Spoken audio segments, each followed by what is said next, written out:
न्याय क्रांती न्यूज, अन्यायाविरुद्ध आवाज। राज्यातील खासगी शिकवणी वर्गाच्या मनमानी कारभाराला आळा घालण्यासाठी राज्य सरकारने महाराष्ट्र खासगी शिकवणी केंद्र अधिनियम 2026 चा मसुदा प्रसिद्ध केला आहे। खासगी क्लासेसची नोंदणी, शुल्क आकारणी, विद्यार्थ्यांची सुरक्षितता, मानसिक आरोग्य आणि शिकवणीच्या गुणवत्तेबाबत अनेक महत्त्वाच्या तरतुदी या मसुद्यात प्रस्तावित करण्यात आल्या आहेत। या प्रास्ताविक कायद्यानुसार नियमांचे उल्लंघन करणाऱ्या खासगी शिकवणी केंद्रावर 1 लाख रुपयांपासून तब्बल 50 लाख रुपयांपर्यंत दंड होऊ शकतो। गंभीर उल्लंघन झाल्यास नोंदणी रद्द करण्यासह संबंधित शिकवणी वर्ग बंद करण्याची कारवाई केली जाऊ शकते। खासगी शिकवणी केंद्राच्या नियमांसोबतच शाळा आणि खासगी क्लासेस यांच्यातील हितसंबंधांवरही कडक कायदेशीर बंधने आणण्याचा प्रस्ताव आहे। शाळेतील विद्यार्थ्यांना एखाद्या विशिष्ट खासगी क्लासमध्ये प्रवेश घेण्यासाठी अप्रत्यक्ष दबाव आणणे, शाळा आणि क्लासेसमध्ये आर्थिक अथवा व्यावसायिक हितसंबंध निर्माण करणे किंवा विद्यार्थ्यांच्या शैक्षणिक गरजेचा वापर करून खासगी शिकवणी व्यवसायाला प्रोत्साहन देणे अशा प्रकारांना आळा घालण्याच्या दिशेने सरकारने पावले उचलली आहेत। विद्यार्थ्यांना शाळेबाहेरील खासगी शिकवणी घेण्यासाठी भाग पाडले जाऊ नये आणि पालकांवर अतिरिक्त आर्थिक भार पडू नये हा या नियमामागचा महत्त्वाचा उद्देश आहे। म्हणजे शाळा वेगळी आणि खासगी क्लासेसचा व्यवसाय वेगळा ही भूमिका अधिक स्पष्ट करण्याचा सरकारचा प्रयत्न आहे।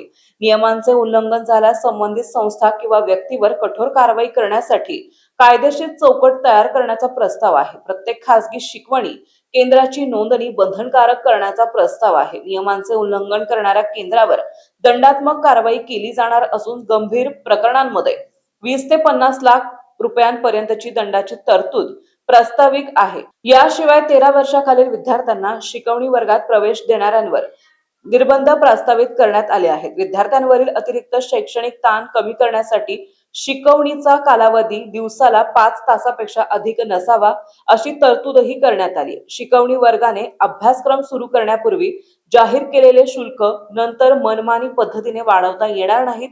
विद्यार्थ्यांमध्ये शुल्क घेतल्यानंतर पावती देणे बंधनकारक असेल। पूर्ण फी भरल्यानंतर विद्यार्थी किंवा पालकांनी अभ्यासक्रम सोडण्याचा निर्णय घेतल्यास उर्वरित कालावधीच्या प्रमाणात शुल्क परत करण्याची तरतूद प्रस्तावित आहे। वसतिगृह आणि भोजन शुल्काबाबतही नियम लागू होण्याची शक्यता आहे। विद्यार्थ्यांचे शैक्षणिक आणि मानसिक स्वास्थ्य लक्षात घेऊन शिकवणीचा कालावधी मर्यादित ठेवण्याचा प्रस्ताव आहे।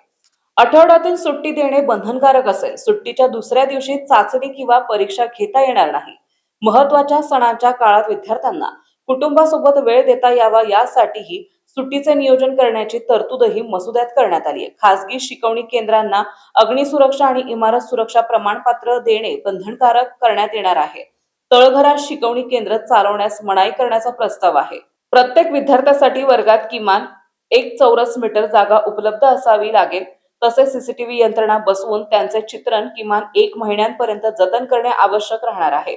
मुला-मुलींसाठी स्वतंत्र स्वच्छतागृहे, सुरक्षित पिण्याचे पाणी, प्राथमिक उपचाराची सुविधा आणि आपत्कालीन सेवांची माहिती उपलब्ध करून देणे ही बंधनकारक करण्यात येणार आहे। विद्यार्थ्यांवरील अभ्यासाचा अतिरिक्त दबाव आणि मानसिक ताण कमी करण्यासाठी समुपदेशनाची व्यवस्था करण्याचा प्रस्ताव आहे। प्रवेश घेण्यापूर्वी विद्यार्थ्यांना अभ्यासक्रमाची कठीणता, कालावधी आणि अपेक्षित मेहनत याबाबत स्पष्ट माहिती देणे आवश्यक राहणार आहे। अभियांत्रिकी आणि वैद्यकीय शिक्षणाबरोबरच इतर करिअरच्या पर्यायाची माहिती देण्याची ही तरतूद आहे। विद्यार्थ्यांना तणाव किंवा मानसिक त्रास जाणवल्यास तातडीने मदत मिळावी यासाठी स्वतंत्र यंत्रणा उभारण्याचा सरकारचा प्रयत्न आहे। हा कायदा अद्याप अंतिम झालेला नसून सरकारने त्याचा मसुदा प्रसिद्ध केला आहे। नागरिक, विद्यार्थी, पालक, शिक्षक तसेच खासगी शिकवणी केंद्राकडून मसुद्याबाबत सूचना आणि हरकती मागवण्यात आल्या आहेत। 4 सप्टेंबर रोजी सायंकाळी 6 वाजेपर्यंत सूचना आणि हरकती सादर करता येणार आहेत। त्यानंतर प्राप्त सूचना विचारात घेऊन अधिनियम अंतिम करण्याची प्रक्रिया पुढे जाणार आहे।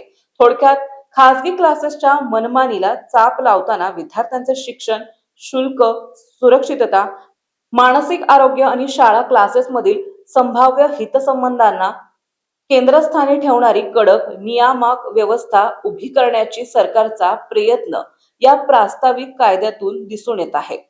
प्रशांत काटे, संपादक, न्याय क्रांती न्यूज, महाराष्ट्र। आपल्या परिसरातील बातम्या पाहण्यासाठी चॅनलला सबस्क्राईब करा, व्हिडिओला लाईक करा आणि बेल आयकॉन दाबायला विसरू नका।